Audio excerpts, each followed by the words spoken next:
Voilà, donc comme je viens de dire tout à l'heure, qu'est-ce qu'on a fait en fait dans ce premier TP? C'est qu'on a récupéré, comme vous voyez ici, on a récupéré cette image qui est une image, on va dire, faite par un autre plan, ou bien un autre logiciel, pardon, et on veut faire quoi? On veut faire ce plan-là avec le Revit.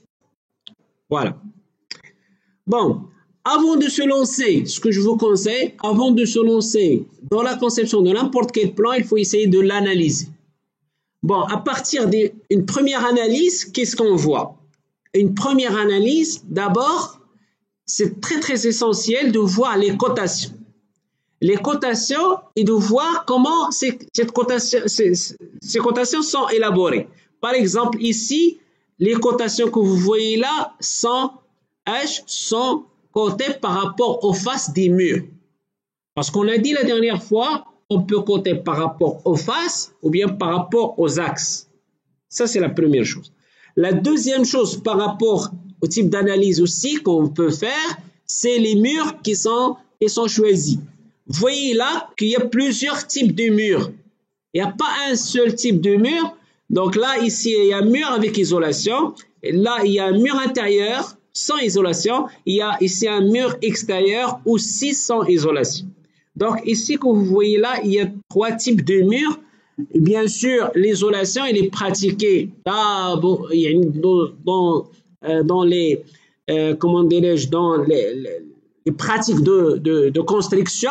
L'isolation, elle est faite par les zones ou bien elle est faite sur les zones ou bien qui entourent les zones habitables. Le garage, vous allez voir, ça c'est réputé. On ne va pas mettre de l'isolation dans les garages. Ça, c'est un garage fait pour une voiture ou là pour des bras, etc. Donc là, on ne va pas faire quoi? On ne va pas faire de l'isolation. Donc ensuite, encore une fois, parmi les choses à analyser dans n'importe quel plan, c'est les types de familles qui sont utilisés. Pourquoi? Parce que vous serez amené à soit télécharger, soit importer ces familles, soit directement dans les familles que j'ai déjà partagées avec vous, ou bien à travers quoi? À travers le site d'Autodesk. Donc, les familles, il y a une panoplie de familles que je vais aussi partager. Si jamais je n'ai pas encore fait avec votre groupe, je vais essayer de partager avec vous un ensemble des familles qui existent pour pouvoir quoi? Pour pouvoir les insérer directement dans votre plan. Donc, il y a quand même une bonne pratique que je vais aussi, en fait, je vais aussi donc vous dire. Il existe pas beaucoup de sites, il existe beaucoup de sites normalement qui sont responsables c'est pas responsable, mais qui sont qu'on peut retrouver une panoplie des familles qu'on peut télécharger, comme par exemple un site que j'utilise toujours, c'est VillageBIM. Vous pouvez en fait VillageBIM ou bien Autodesk SICK. Ce sont deux sites internet qui contiennent beaucoup de familles. Ok. La dernière chose à prendre en compte c'est toujours avant de faire quoi? Avant de faire ou bien de se lancer dans la conception de votre plan. C'est quoi la dernière chose? C'est les unités. C'est très très important. Pourquoi les unités? Parce que si vous êtes en train de dessiner avec le inch, c'est pas la même chose avec le mètre, c'est pas la même chose avec 2 centimètres, c'est pas la même chose avec 2 mètres, etc., etc. Donc là, c'est très important de analyser les cotations. Avant de passer aux choses pratiques, une fois on cote en mètres, donc là, on se dit qu'on a choisi de coter le mètre. Regardez ici.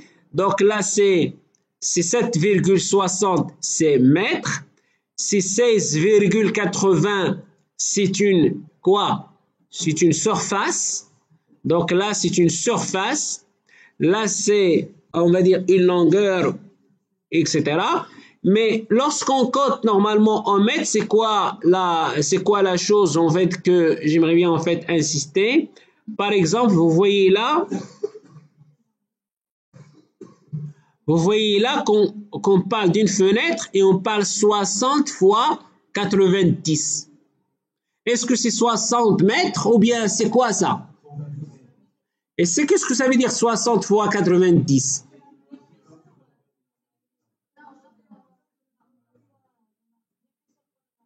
L'épaisseur fois la largeur. Hein? Oui? Qui dit mieux? Ça s'appelle comment ça? Oui, le 60, ça s'appelle le LHB. La longueur, le LNB, la longueur nominale de B. Et ça s'appelle la hauteur nominale de B.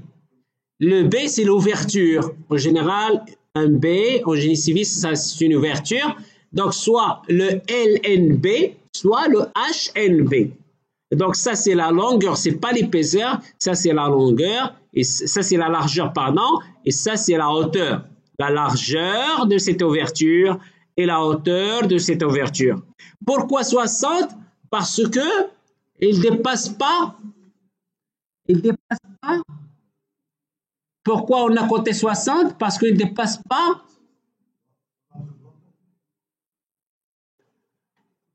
Pourquoi on a compté 60? Parce qu'il ne dépasse pas.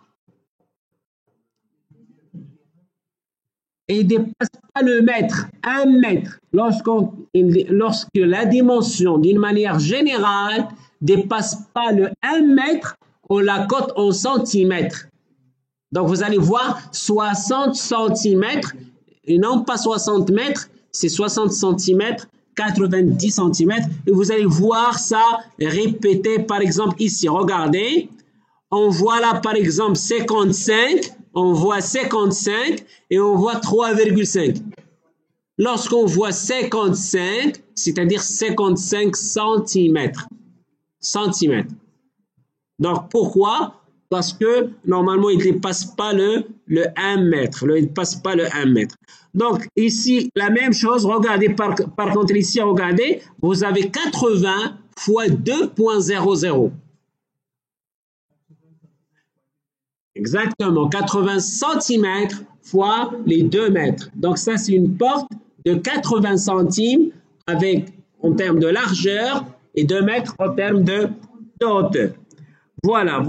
Donc, ce sont les choses vraiment à prendre en compte lors de l'analyse de quoi? Lors de l'analyse de n'importe quel plan. Voilà. Donc, ça, c'est une, on va dire, chose que j'aimerais bien, en fait, noter avant de débarquer, avant, en fait, de se lancer. C'est analyser, s'il vous plaît. Analysez votre plan. Analysez votre plan que vous voulez reproduire. Là, c'est une reproduction de quoi? D'un plan existant. Donc là, dans cette approche de reproduire un plan, une petite analyse est nécessaire. Une petite analyse est nécessaire avant de se lancer. On ne va pas se jeter comme ça sans faire l'analyse. On ne va pas commencer à faire le dessin sans faire l'analyse. Donc, c'est une chose que je préconise. Analysez vos plans, prendre 2-3 minutes pour analyser votre plan. C'est mieux de se lancer à yeux fermés et là, on retrouve à la fin des erreurs. Par exemple, ça, c'est une chose qu'on a l'habitude de la voir à chaque fois. On retrouve des erreurs. Pourquoi? Parce qu'on a oublié de coter, par exemple, au lieu de coter par rapport aux faces, on a coté par rapport au milieu. Et on n'arrive pas à retrouver quoi? À retrouver la surface demandée. Par exemple, ici, la surface demandée, on va plus retrouver cette surface. Donc, ainsi de suite. J'insiste, s'il vous plaît, ça, c'est juste un exemple.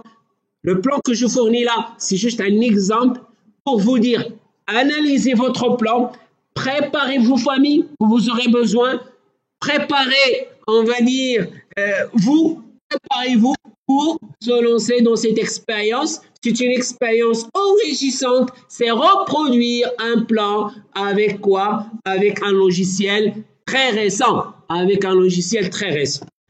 Voilà, donc ça c'est une première chose que j'aimerais bien insister dans ce premier tuto. Et là, on va directement débarquer vers quoi? Vers la partie exécution, c'est-à-dire on va prendre ce plan et on va essayer de faire quoi? On va essayer de faire la reproduction de ce plan avec notre logiciel Revit. C'est bon?